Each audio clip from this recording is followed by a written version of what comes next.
What's going on, everyone? Jeremy here from the Quarter and kind of wading through all of the executive orders from last night. One of the biggest ones was a First Amendment redeclaration, in particular, as it refers to online. So YouTube, Twitter, X, Instagram, Facebook. Now, I do find this interesting. Trump's one of his many executive orders from last night spoke out against government censorship using the tools of whether it's X or Twitter at the time, Instagram, Facebook, YouTube, all this kind of stuff. Now, it remains to be seen if suddenly on places like YouTube, if more spicy content, if more content that questions the narrative is allowed past the various censors. This could be very good for independent news channels, independent creators like myself.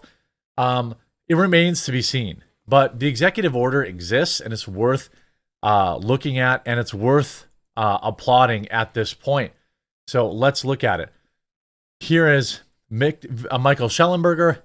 Victory. The dark ages of government censorship of online speech is coming to an end with the executive order just signed by Donald Trump. Read it and weep. Barack Obama, Joe Biden, Bill Gates, Hillary Clinton, and George Soros. It's pretty spicy. As somebody who is constantly dealing with, can I say this word? Can I say that word? Can I do this? Can I say that? This is pretty interesting. We're going to read that. Quick shout out to my computer sponsor, Meta PCs. It's the computer I use. I've been using them for years. It's a computer I recommend to friends and family. They have pre-built computers. You can custom build literally everything from the ground up. They have laptops. They have financing. Promo code QUARTERING or the QUARTERING, either one, will save you money when you're ready for a new computer. They stood by the channel through thick and thin, through cancellation opportunities and more. So if you're in the market, always remember promo code the QUARTERING at metapcs.com. Now, you guys got the wrong side of a sacred value. So here's the actual restoring freedom of speech and ending federal censorship. By the authority vested in me as President of the Constitution and the laws of the United States of America, in Section 301 of Title III, United States Code, it is hereby ordered as follows. Section 1, Purpose. The First Amendment of the United States Constitution, an amendment essential to the success of a republic, enshrines the right of the American people to speak freely in the public without government interference. For the past 4 years, this previous administration trampled free speech by censoring American speech on online platforms, like YouTube and X and Instagram and Facebook, often by exerting substantial coercive pressure on third parties, such as social media companies, to moderate, deplatform, and otherwise suppress speech that the federal government did not approve. Under the guise of combating, quote, misinformation, disinformation, and malinformation, the federal government infringed on the constitutionally protected free rights of American citizens across the United States in a manner that advanced the government's preferred narrative about significant matters of public debate. Government censorship of speech is intolerable in a free society. Policy is set of the United States to A, secure the right of the American people to engage in constitutionally protected speech. B, ensure no federal government officer, employee, or agent engages in, facilitates any conduct that would unconstitutionally abridge the free speech of an American citizen. Now, we saw this with the COOF. We saw this with reporting on J6. We saw this with reporting on the 2020 election. We saw this with reporting about just about everything. YouTube suppressing people, banning people. YouTube adding banners, things like that.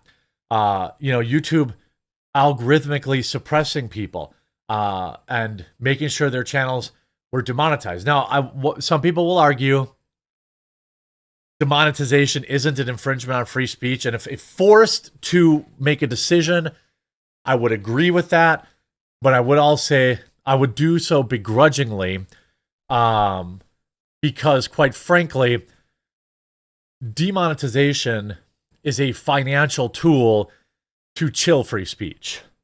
It's telling you if you want to feed your family, if you want to pay your employees, you won't talk about this or that. You won't talk about, what we say you won't talk about. It also will ensure that no taxpayer resources are used to engage in or facilitate any conduct that would unconstitutionally abridge the free speech of any American citizen, and identify and take the appropriate actions to correct. Now, this is the biggest part. Take appropriate action to correct the past misconduct by the federal government related to censorship and protected speech. That is the biggest line so far in this order, because that means the expectation is that YouTube, Facebook, all these people that were banned, they should be immediately unbanned. And one might argue that they are owed restitution for perhaps the financial losses that they've suffered at the hands of government censorship. 3, ending censorship of protected speech. No federal government, department, agency, entity, officer, employee, or agent may act or use federal resources in a manner contrary to Section 2.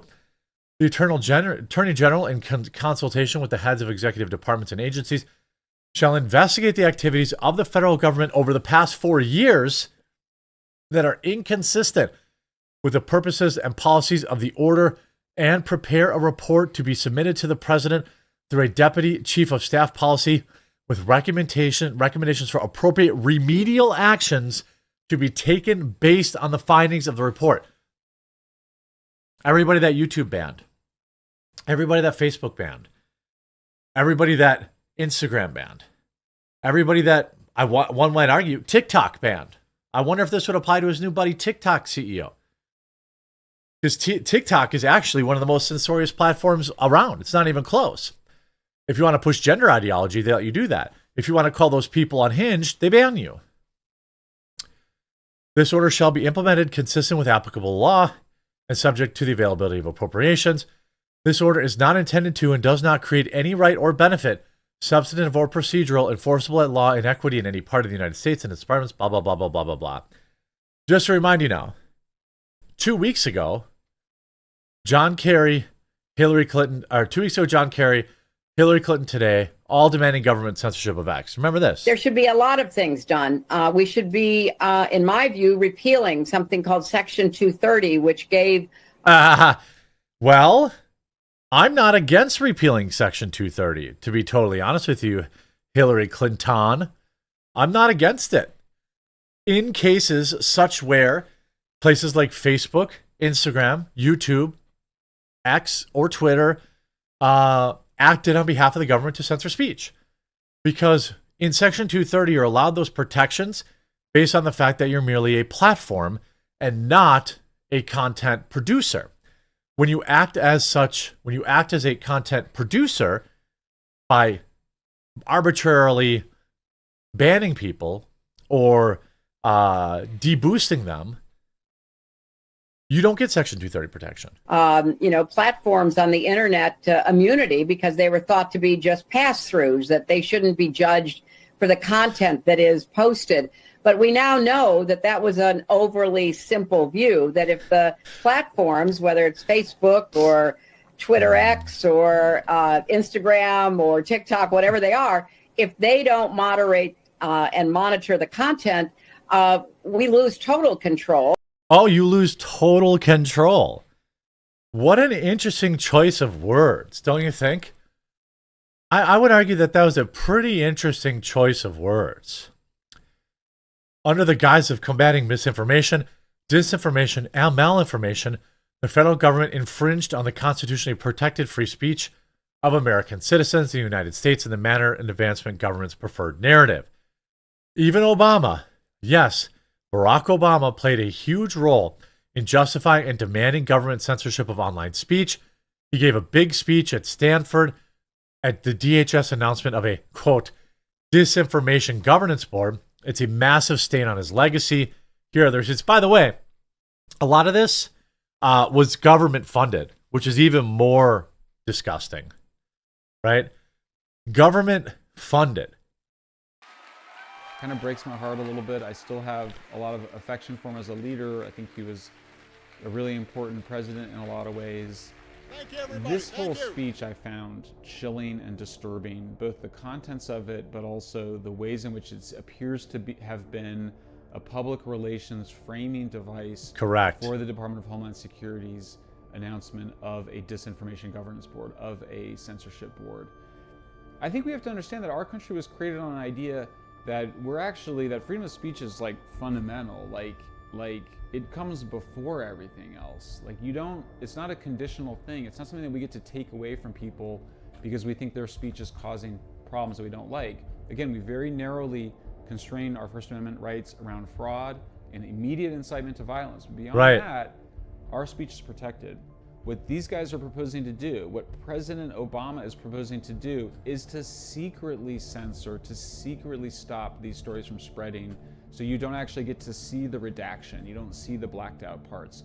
You might even still see the post up there and have the idea that you're living in a free society, but you're not. When this stuff is actually being censored.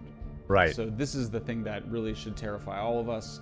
It's the idea that a small group of European bureaucrats from Brussels are not only going to be able to censor the speech of their fellow citizens on social media platforms, particularly Twitter and Facebook, but all of them, but also they would be able to impose that censorship around the world, because the big social media companies would decide that it was just too expensive to have a separate set of rules for the 500 million people or so in the European Union or the European region. Yep. And then a different set of rules for the hundreds of millions of people in other countries around the world.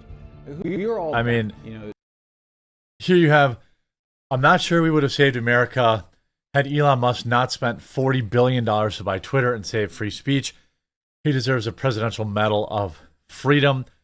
Yeah, I just think this is, now we're going to have to see how this is, how this is all baked out, right? What it looks like in practice. But it's going to be very, very interesting to see if we get a level of retribution here, a level of restitution for all the people that were banned.